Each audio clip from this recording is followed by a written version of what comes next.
Bayangkan kalau ada seseorang datang pada Anda dan berkata, mulai sekarang, kamu akan hidup lagi persis sama seperti hidupmu sekarang. Semua bahagia, semua tragedi, semua keberuntungan, bahkan semua penderitaan, dan itu akan berulang-ulang selamanya. Kira-kira apa yang akan Anda rasakan? Panik? Menyesal? Atau justru ketawa miris sambil bilang, "Yah, balik lagi ngerasain utang sama galau percintaan. Terima kasih, tapi cukup sekali aja deh." Nah, eksperimen pikiran semacam ini pernah dipakai oleh Friedrich Nietzsche, filsuf abad ke-19. Ia menyebutnya sebagai eternal recurrence, atau pengulangan abadi. Dari sini, lahirlah salah satu prinsip penting dalam filsafatnya, amor fati, yang artinya cinta pada takdir. Sebenarnya, ide tentang menerima takdir ini sudah ada sejak zaman Stoa, Epictetus dan Marcus Aurelius sudah sering bahas. Tapi, Nietzsche lah yang kemudian benar-benar menjadikannya inti dari filsafat hidupnya. Dia membicarakan amor fati dalam berbagai karya, seperti The Gay Science, Ecce Homo, sampai catatan dan surat-surat pribadinya. Yang menarik, Nietzsche nggak cuma teoretis. Dia benar-benar hidup dalam penderitaan. Bayangkan, di usia parubaya kesehatan hancur-hancuran, sering sakit parah sampai harus terbaring, karier akademis ditinggalkan, buku-buku nggak laku, persahabatan kandas, asmara gagal total. Bisa dibilang, hampir semua bab kehidupan dia isinya bad ending. Lucunya, dunia baru sadar dia jenius setelah dia mati. Ironis kan, saat hidupnya, dia dianggap gagal. Setelah mati, dia dipuja-puja sebagai salah satu pemikir paling berpengaruh sepanjang sejarah. Pertanyaannya, gimana dia menghadapi kenyataan pahit itu? Jawabannya sederhana sekaligus berat. Dia memilih untuk mencintainya. Nietzsche bilang, jangan cuma menerima takdir, tapi cintai takdirmu. Bukan sekadar pasrah, tapi benar-benar mengiyakan hidup dengan segala suka dukanya. Bisa dibilang, amor fati itu latihan mental kelas berat. Kalau hidupmu diulang ribuan kali dan tetap sama, mampukah kamu bilang, yes, saya mau ulang lagi? Kalau bisa, berarti kamu sudah belajar apa yang dimaksud Nietzsche, mencintai kehidupan itu sendiri. Bahkan dengan segala drama, sakit gigi, patah hati, sampai chat yang cuma dibaca, tapi nggak dibalas. Bagi Nietzsche, ketika ia bicara soal amor fati, sebenarnya yang ia maksud itu sederhana tapi dalam.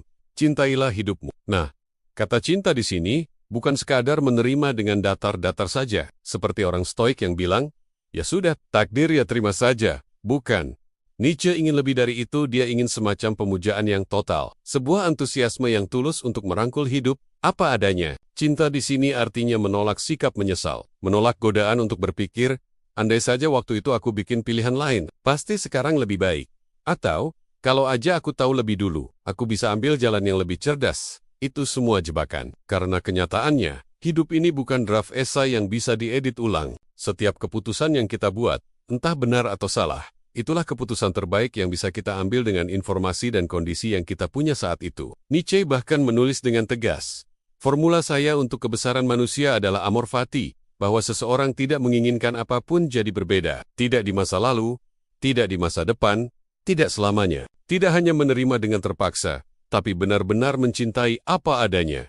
Masalahnya, kita manusia ini doyan banget menyesal. Kita sering membayangkan, kalau aja aku ambil pilihan lain, pasti sekarang hidupku lebih mulus. Padahal, dari mana kita tahu? Bisa jadi kalau kita ambil pilihan itu, malah lebih berantakan. Kita cuma terjebak ilusi seandainya yang gak pernah ada habisnya. Dan disinilah poin Nietzsche, bukan soal hidup bisa berbeda atau tidak. Soalnya adalah, apakah kita bisa menemukan keindahan dalam apa yang memang sudah terjadi? Kalau kita terus melawan kenyataan, kalau kita benci masa lalu kita, akibatnya cuma satu, penderitaan makin panjang. Itu seperti menuangkan bensin penyesalan ke api takdir, alih-alih padam. Malah jadi kobaran yang makin membakar diri kita sendiri. Jadi, Nietzsche ngajak kita untuk berhenti main-main, dengan angan-angan, seandainya, dan mulai belajar mencintai hidup ini bahkan bagian yang pahit, gagal, atau bikin kita malu. Karena justru disitulah letak kebebasan kita, bukan mengubah apa yang sudah terjadi, tapi bagaimana kita memilih untuk memandangnya.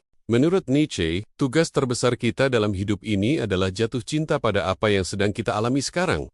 Bukan besok, bukan kemarin, tapi saat ini, apa adanya, lengkap dengan suka duka. Manis pahitnya. Dia pernah menulis, aku ingin belajar lebih banyak lagi untuk melihat keindahan dalam segala hal. Amor fati, biarlah itu menjadi cintaku mulai sekarang. Aku tidak ingin berperang melawan yang buruk, tidak ingin menuduh, bahkan tidak ingin menuduh orang yang suka menuduh. Suatu hari, aku hanya ingin menjadi seseorang yang bisa berkata, Ya, indah kan? Tapi juga jujur karena Nietzsche menulisnya dengan kata suatu hari nanti. Artinya, ini bukan tugas gampang. Bahkan bagi dia sendiri, mencintai hidup sepenuhnya itu masih berupa cita-cita. Sebuah proyek eksistensial yang butuh perjuangan panjang. Coba bayangin, bagaimana caranya bilang aku mencintai hidupku ketika kita lagi dihantam pengkhianatan, kesepian, kebangkrutan, atau kehilangan orang tercinta? Kedengarannya hampir mustahil. Tapi mungkin, justru di momen-momen tertentu, ketika semangat kita cukup tinggi, atau ketika kita bisa sedikit menjauh dari penderitaan itu, kita bisa melihat gambaran yang lebih luas. Dan dari situ, kita bisa berkata, ya, aku mencintai hidup ini secara keseluruhan. Nah, di titik itulah amor fati menjadi penegasan hidup yang paling radikal. Bukan cuma menerima, tapi merangkul, bahkan mencintai segala sesuatu. Dengan itu, kita bisa melihat keindahan dalam hal-hal kecil, dan lebih sering menjawab ya pada hidup. Meskipun hidup sering tampak seperti prank kosmik yang kejam. Uniknya, sepanjang karirnya, Nietzsche banyak bicara soal self-overcoming, mengatasi diri sendiri, jadi kuat, vital, penuh pencapaian. Tapi di sisi lain, amor fati terdengar lebih lembut, bahkan pasif, seperti pasrah. Namun jangan salah, amor fati bukan berarti berhenti berjuang. Justru perjuangan itu bagian dari takdir kita juga. Berusaha keras, gagal, bangkit lagi, semua termasuk paket lengkap yang harus kita cintai. Jadi, amor fati bisa dilihat sebagai jurus pamungkas Nietzsche sendiri untuk menghadapi kontradiksi dalam hidup, bahwa ada ideal-ideal yang tak akan pernah tercapai, ada tujuan yang selalu meleset, dan ada kesempurnaan yang mustahil. Lalu apa solusinya? Berhenti membenci, berhenti menolak, dan mulai mencintai kenyataan, sekejam apapun itu. Bayangkan, apa yang lebih bikin lawanmu gentar daripada musuh yang tersenyum setelah kalah? Itu amor fati. Itu kekuatan untuk bilang, ya, aku tetap suka hidup ini, bahkan ketika hidup seperti sedang mengujimu tanpa henti. Mungkin itulah alasan kenapa Nietzsche masih dianggap salah satu filsuf paling hidup, paling dinamis, dan paling menggetarkan sampai sekarang. Karena dia nggak cuma ngajarin kita buat kuat, tapi juga ngajarin kita buat jatuh cinta kepada hidup yang, ironisnya, seringkali ingin bikin kita menyerah. Jadi, sahabat-sahabatku, pada akhirnya hidup ini bukan soal menawar takdir. Ia datang seperti hujan yang tidak pernah minta izin pada payung. Tugas kita hanya satu, menerima, merangkul, bahkan mencintainya.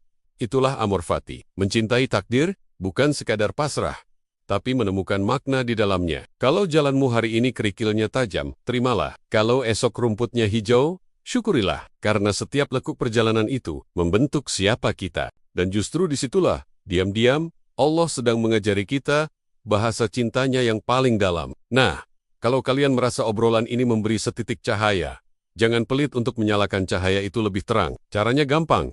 Klik tombol like, biar algoritma tahu kita tidak sedang bicara sendirian. Bagikan ke teman atau keluarga, siapa tahu mereka butuh dengar. Dan jangan lupa tinggalkan komentar.